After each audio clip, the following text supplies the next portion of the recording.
Porém, claquetinho, bota presente aí. Porém, a gente vai ver a segunda lei de Ohm. Por que a segunda lei de Ohm? Porque eu acho ela fantástica no sentido de que você consegue prever a resistência elétrica do material. Porque não sei se você concorda, mas R, V por I, é preciso ligar o aparelho, né? Ou supor, né? Ah, se o aparelho vai receber uma voltagem tal e ele manifesta uma corrente tal, é porque ele tem aquela resistência elétrica. Para com isso, né? Ou, liga lá o aparelho, liguei, né? Ligou na tomada, qual que é a voltagem? Mede lá, tem um voltímetro para medir. Qual que é a corrente do aparelho? Mede lá, tem um amperímetro para medir. Perfeito? Aí divide os dois, eu tenho a resistência. Mas e se eu quiser calcular a resistência elétrica com antecedência? É possível calcular a resistência elétrica de um fio com antecedência. Não à toa, né, quando você vai comprar um determinado fio metálico, um fio condutor, né, em alguma loja, né, e fala assim, eu preciso de uma resistência elétrica de tanto. O cara vai cortar o fio para você no tamanho certo. E como é possível você prever isso? Através da segunda lei de Ohm, aonde Ohm disse assim, um fio tem 3 dimensões básicas, né? Ele tem a dimensão de comprimento,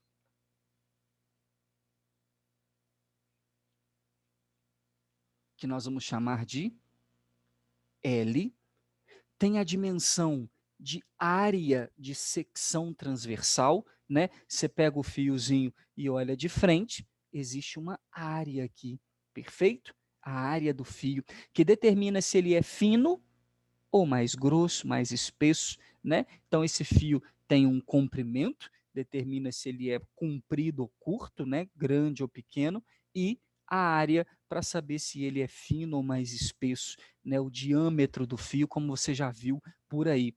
E a última dimensão é ρ, essa letrinha grega que parece com um P, que vai representar para a gente hoje uma constante chamada de resistividade. Resistividade elétrica do material. Ô, meu querido, por que tem que existir essa resistividade? Para comprovar para você que fios de mesmo comprimento e de mesma área, se são feitos de materiais diferentes, tem que ter resistência elétrica diferente. Então você pega lá fios de mesma espessura, né? Mesma grossura. Aí você pega fio de 1 metro, um de cobre, um de ouro, um de prata, um de ferro. 4 fios. Você olha para os fios e fala assim, caramba, são iguais, mas os 4 têm materiais diferentes. Então, quando L é igual e A é igual, o que difere? O que diferencia a resistência elétrica dos materiais? Rho, essa constante, se é constante, dada para você no exercício, não precisa se preocupar com ela, é um valor dado, perfeito, que representa para a gente o que difere a resistência de um material para o outro. Ganhou um nome exótico na física, chamado de resistividade elétrica do material. Ela representa valor de resistência elétrica para aquele material. Diferente de uma outra, né? Que é o oposto dela, a condutividade. Condutividade elétrica, ok? Do material. E claramente, as duas constantes, vou marcar aqui para você, fiz um balãozinho aqui, são inversamente proporcionais. Alguma dúvida em entender isso? Que se a resistividade é grande, é porque conduz pouco? Agora, se a resistividade é pequena, é porque conduz muito? Então, condutividade e resistividade são duas coisas inversamente proporcionais. Alguma dificuldade nisso? Sim ou não?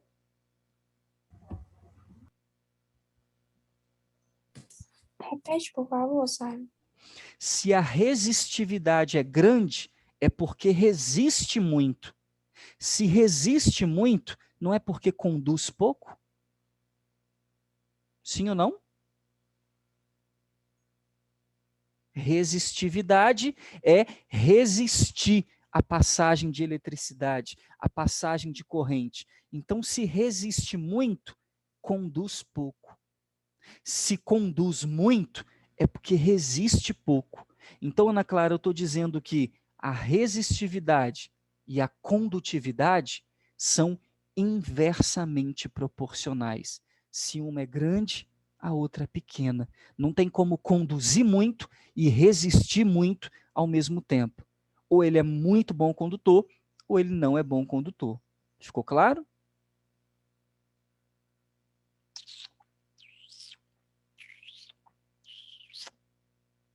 Sim, meu Brasil. E como que a gente marca, né, esse inversamente proporcional? Ali, ó. Rho 1 sobre nosso sigmazinho ali. Isso é o inversamente proporcional, né? Para mostrar que se um resiste muito, é porque o outro conduz pouco. Simon, por que você está colocando essa condutividade ali, sendo que eu já vi que ela não está na fórmula da segunda lei de Ohm? Claro que não. A segunda lei de Ohm é para calcular resistência. Quem vai entrar na equação? Rho. Ok? Claro, a resistividade. Mas ali é porque tem algumas questões teóricas envolvendo esses dois números, e o cara fala assim, eu não sei, eu nunca vi equação de condutividade, e provavelmente a gente nem vai ver aqui. Ok? Então, é algo que vai aparecer para você conceitual ou numericamente, caso você precise de algum conceito. Amados, quer prever a resistência elétrica de um fio com antecedência, use a rola, ok? Use a rola. A resistência elétrica de um fio pela segunda lei de Ohm é Rho L sobre A. Tudo bem? Tá aí, ó. Rolar. Show? Essa é a resistência elétrica do material em função de 3 componentes básicas, ok? L, que é o comprimento, e A, que é a área de secção transversal. Simon, você vai colocar unidades aí para a gente? Olha, não ia não, mas vou representar assim para você. Ó. Vou dizer para você que é comum, tudo bem? É comum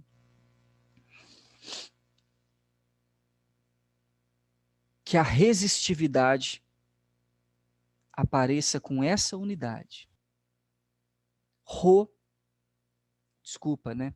Ohm vezes metro. Essa é a unidade da resistividade. Quando ela vier assim para você, significa que ela está trazendo para você as unidades do sistema internacional. Então, o comprimento será dado em metro e a área, metro quadrado. Só que, velho, a dimensão de área para um fio, eu tô te mostrando um pincel, né? O fio é mais fino ainda. A dimensão de área de um fio é da casa de milímetros quadrados. Então, é muito comum aparecer aqui a unidade Rho milímetros quadrados por metro ou por centímetro. O que significa isso, moçada? Falei Rho de novo, é Ohm. O que significa isso? A unidade de Rho é que vai mandar nas unidades de comprimento, área e resistência. Conforme você sempre sabe, eu sempre falei para você, se na fórmula tem uma constante, o que eu faço? Vou pelas unidades da constante.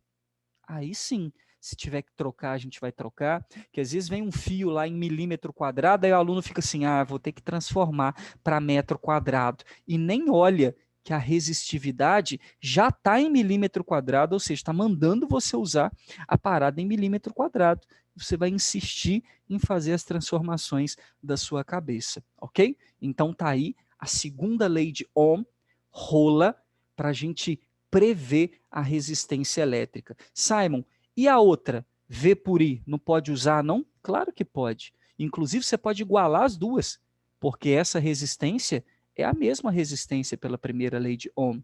Então, V por I e ρ L sobre A é a mesma coisa.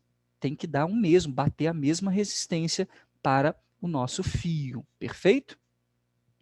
Já vimos semana passada que a resistência elétrica é uma grandeza termométrica, não é isso? Varia com a temperatura. Então tá show. Show. Na hora que eu puder apagar, me dá um ok aí.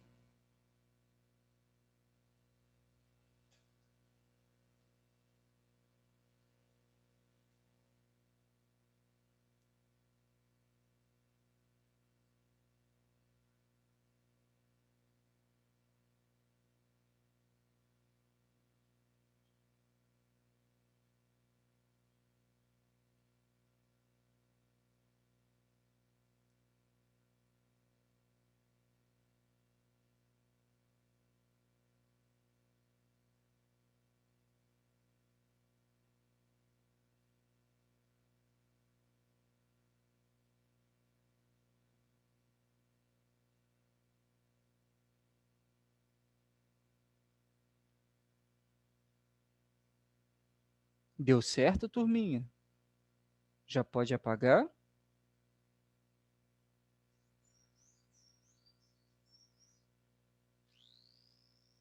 Show. Mariana falou aqui que já tirou o print. Tá acabando de copiar. Alguém mais aí?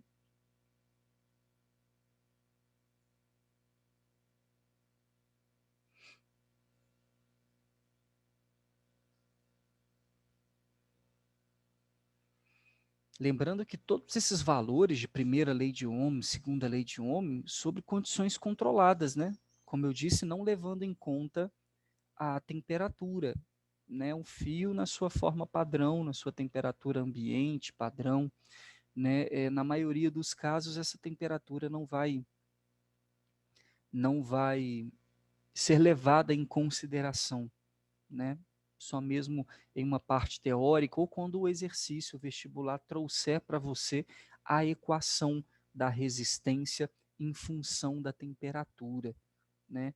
Aí pode acontecer também desse ponto aí. Mas lembrando que é uma equação que o exercício tem que trazer para você.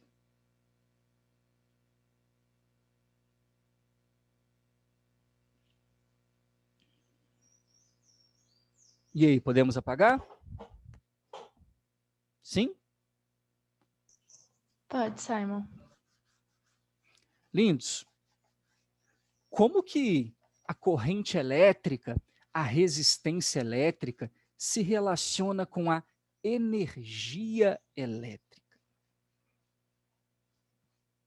Como que isso acontece? Olha, simples, Simon. Todo equipamento tem uma resistência elétrica, né? Então, se ele tem uma resistência elétrica, isso vai controlar a quantidade de corrente elétrica desse nosso aparelho. Então, todo aparelho tem resistência elétrica. Essa resistência elétrica desse aparelho, ela é chamada, né, para o aparelho como se fosse um resistor. Não sei se você já ouviu falar, né, mas geralmente o resistor tem dupla função dentro da física, ok? Qual é a função do resistor dentro da física? Entenda, resistência elétrica, fenômeno físico, ok? Resistência elétrica é a resistência à passagem de corrente elétrica, um fenômeno físico. Já o resistor é um dispositivo. No seu chuveiro elétrico, por exemplo, é aquele fiozinho assim, ó. Você já viu? Enroladinho. Um fiozinho enroladinho que para o chuveiro elétrico, ele não vem no intuito de controlar a corrente elétrica no seu chuveiro. Diferente do que acontece, por exemplo, com a resistência elétrica de um televisor, de um DVD, em um celular, em equipamentos assim, que tem o resistor, né? Não esse daqui, não esse modelo, mas tem um resistor para controle de corrente, que a gente sabe que toda vez que você ligar um aparelho numa DDP, ele vai gastar uma corrente. Só que a corrente que ele gasta depende de quem? Da resistência, a gente sabe disso. Então a resistência elétrica, ela controla a quantidade de corrente que um aparelho vai receber toda vez que ele for ligado numa DDP qualquer, na tomada 110 volts, ok? Mas também tem esse bonito aqui, que é chamado de resistor de imersão, que vulgarmente no dia a dia a galera chama de resistência. Não sei se você já ouviu esse termo. Ah, queimou a resistência do chuveiro, tem que trocar. Vão lá comprar outra resistência para o chuveiro. Mas, na verdade, o que está ali dentro do chuveiro não é resistência. Repito, resistência é fenômeno físico. O que está dentro do chuveiro é o resistor, é o dispositivo que serve para quê no chuveiro? Para que serve esse resistor no chuveiro?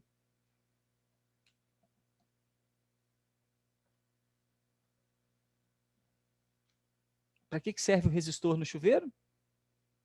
Esquentar a água. Para aquecer, para esquentar a água. Esse resistor também está presente no secador de cabelo, né? Que com um ventilador, né, vai retirar o ar de fora e vai jogar para dentro dele. E aí ali dentro tem um resistor. Não sei se você já teve algum secador de cabelo que você olhava por dentro enquanto ele está funcionando e ficava aquecido, né? Ele ficava vermelho, aquecido ao rubro ali, né? O resistor de aquecimento. Esse resistor também está no ebulidor, que a galera usava para esquentar a água, né? Como, por exemplo, não tinha um fogão, esquentava o ebulidor, ligava na tomada, esquentava a água para fazer um cafezinho, por exemplo. Esse resistor está nas panelas elétricas hoje, misteira, panela de arroz, né? Panela de pressão elétrica, está nesses dispositivos aí. Então, o resistor, além de controlar a quantidade da nossa corrente elétrica, ele também tem um modelo de aquecimento e ele está presente no dia a dia e envolve-se com a energia elétrica. Último tópico foi qual? Da resistência elétrica? Qual foi o número lá? Foi 2, foi resistência elétrica. Número 2? Uhum. Então, vou marcar o número 3 aqui.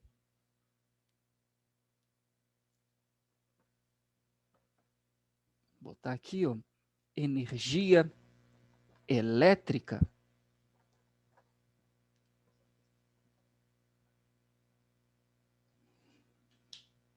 Para você marcar, entender direitinho, vou falar da energia elétrica e do resistor, tudo aqui dentro, ok? Tudo aqui dentro. Então, meus amados, de forma geral, né, a energia elétrica gasta por um aparelho, você já sabe calcular.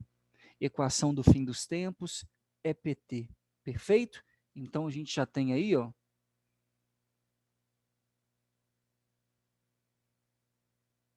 a dimensão da nossa máquina elétrica. Por que é chamada de máquina? Porque realiza trabalho num determinado tempo, perfeito? Então a gente já está marcando, já está sabendo disso muito bem. E se ela realiza trabalho num determinado tempo, é porque ela desenvolve potência, perfeito?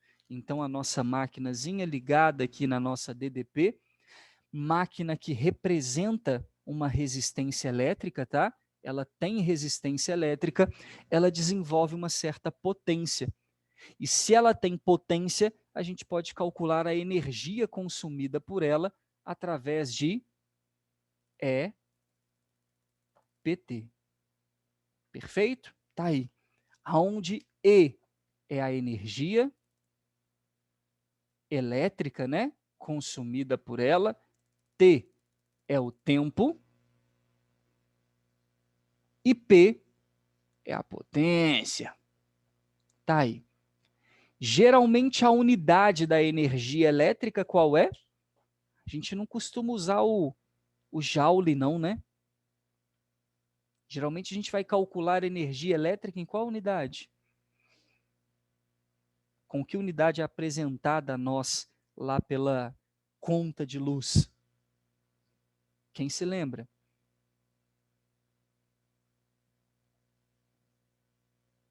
Tem o negócio do quilo. Como é que é o nome? Da unidade de energia? Hein, turma? Watts é potência. Volts. Não, né? Volts é voltagem. A Ritinha falou ali, ó, quilowatt-hora ou megawatt-hora, Kilowatt. eu acho. Não é isso? Olha lá, energia em quilowatt-hora. O tempo em hora e a potência em kilowatt. Geralmente a gente vai trabalhar nessas unidades de energia. Claro que no sistema internacional a energia é joule, né? Com a potência em watts e o tempo em segundos, né? Watt vezes segundos é o que nós chamamos de joule, perfeito? Mas a unidade usual da energia é quilowatt-hora, perfeito? Então, quilowatt-hora é a unidade de energia em função da potência do tempo. Acontece que o que eu preciso mostrar para você é que essa energia elétrica, através da potência, também pode ser medida em função do que a gente está estudando agora. O que a gente está estudando agora? Voltagem, corrente e resistência. Né? Porque, veja, eu viro para você e falo assim, calcula a energia elétrica dessa máquina ligada aí durante 1 hora. Ah, beleza, Simon, então eu preciso da potência, mas não tem a potência. Ah, então não dá para calcular. Mas eu sei que essa máquina está ligada numa tensão. E com um amperímetro, eu consigo medir, inclusive, a corrente que circula aqui. Que a gente já sabe, né, que vai de mais para menos. Esse é o sentido convencional da corrente. Não posso esquecer. Tá aí, ó. Se eu conheço a voltagem e a corrente, eu conheço a potência dessa máquina, meus queridos. A potência dessa máquina. É possível calcular a potência elétrica através da expressão PVI. Essa a gente viu lá no primeiro ano, finalzinho do capítulo do primeiro ano, lá no nosso material antigo, aonde P continua sendo potência, né? V é a DDP em volts e I é a corrente em ampere. Simon, então pera lá. Com a DDP e com a corrente eu consigo achar a potência? Claro que sim. Só que aqui, por favor, né? A potência é wattness, não é kilowattness não, tá? Só a gente dividir por 1000 que a gente consegue o quilowatt. Por favor, não se esqueça que esse quilo vale 1000, não é isso? 1000 wattness. Então, lindos, é possível, através da DDP e da corrente, encontrar potência, ok? Qual o macete para lembrar essa fórmula mesmo? Qual é essa daqui?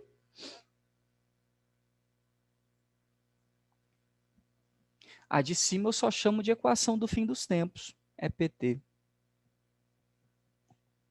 Eu não desenvolvi nenhuma frasezinha para ela, não. Então, lindos, deu para entender que a voltagem e a corrente se relacionam aqui? Ficou massa, né? Só uma dica para você. Estou falando para você que essa máquina tem resistência elétrica, claro, né? Numa situação real, A resistência elétrica total do circuito seria a resistência elétrica da máquina mais a dos fios.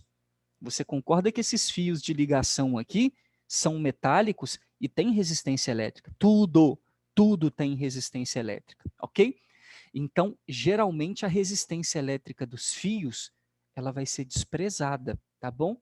Mas se o exercício te der, falar assim, a máquina tem resistência elétrica de 5 ohms e os fios têm resistência de 1 ohm.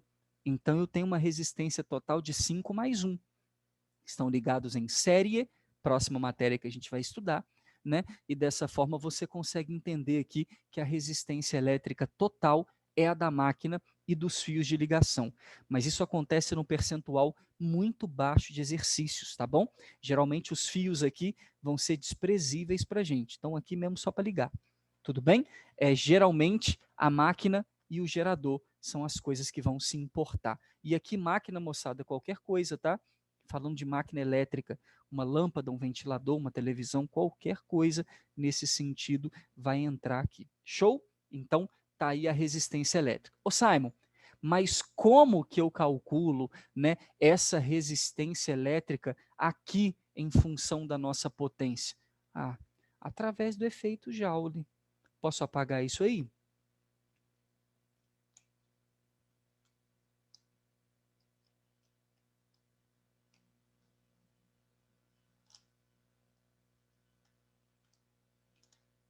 Podemos?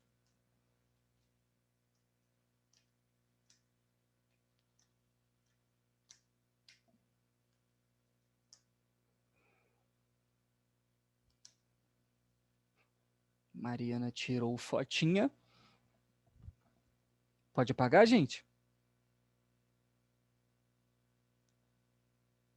Eu acho que sim, qualquer coisa pega no print lá, né? Tá. Ninguém disse não, né? Então pode.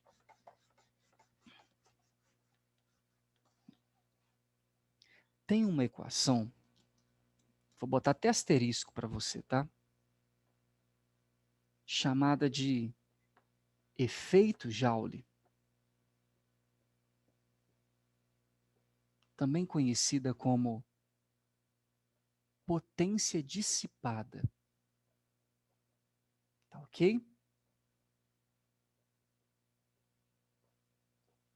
Essa equação surgiu, moçada, no intuito de calcular a potência dissipada por um resistor de aquecimento. Foi isso, ok? Não vou mentir para você, né? A nossa resistência elétrica pode ser representada aí. Tá aqui o nosso cara, né?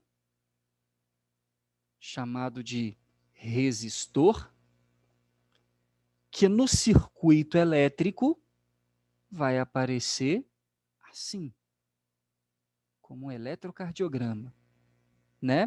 Que a gente vai estudar aí adiante. Então, dentro de um circuito elétrico, a gente pode ter algo só assim agora, ó.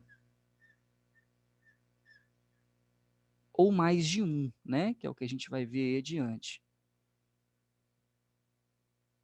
Aí, ó. O nosso circuito elétrico agora se resume a isso aqui. É o que vem. Vamos completar aqui de outra cor.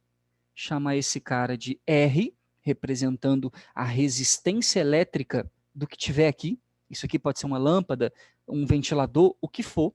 Isso representa a resistência elétrica, ou pode ser um resistor de aquecimento mesmo. E aqui, a DDP. Claramente no sentido horário, de novo, né? De mais para menos. Temos a nossa corrente elétrica. Pronto. Então, tudo o que a gente já viu, né? R, V por I. Tudo interligado aqui. Acontece que se você for analisar, um resistor de aquecimento, igual esse, chamado de resistor de imersão, por exemplo, ele serve para aquecer, dissipar calor. Então, é comum, em alguns exercícios, né, perguntar essa energia dissipada, esse calor que é jogado para fora em função da resistência. Se for um resistor de aquecimento, é um calor que é jogado para fora, mas útil, né? Utilizado. Se for um resistor de aquecimento, é um calor que é convertido ali para você utilizar. 100%, Simon? Não, claro que não, né? Uma parte é jogada fora. A gente não vai se importar com essa parte que é jogada fora, né? Uma parte é jogada fora. Perfeito. Agora, se for um resistor normal de um ventilador que não veio no mundo para esquentar, uma lâmpada que não veio no mundo para esquentar, né? Se for uma resistência assim normal dos aparelhos normais, esse calor que a gente vai calcular aqui, essa potência dissipada, é aquela energia perdida mesmo, tá bom?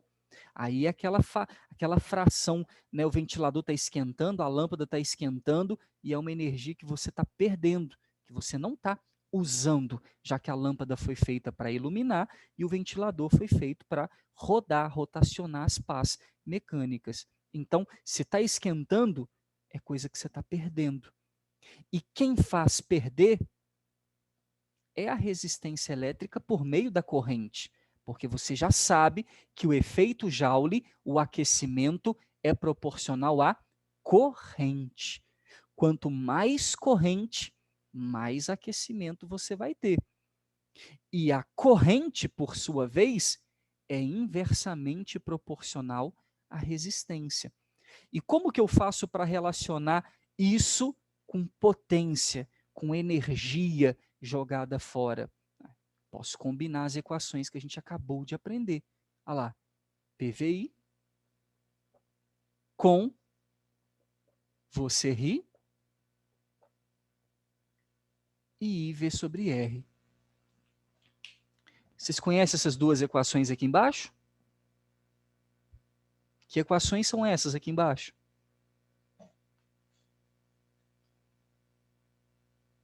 Que lei de Ohm é essa? Primeiro. É a primeira. É a primeira, né? Mas por que você está escrevendo as duas assim, Simon? Uma em função de V, uma em função de I? Porque eu vou substituir aqui dentro. Não tem um V aqui? No lugar desse V, eu vou botar o que ele representa em função da resistência. E depois, numa outra equação, no lugar do I, eu vou colocar o que ele representa em função da resistência. Qual é a nossa ideia agora? Botar R aqui dentro, porque não tem. Né? Então a gente vai agora para botar R ali. Vamos para o link 2? Não precisa nem tirar foto por enquanto não, tá?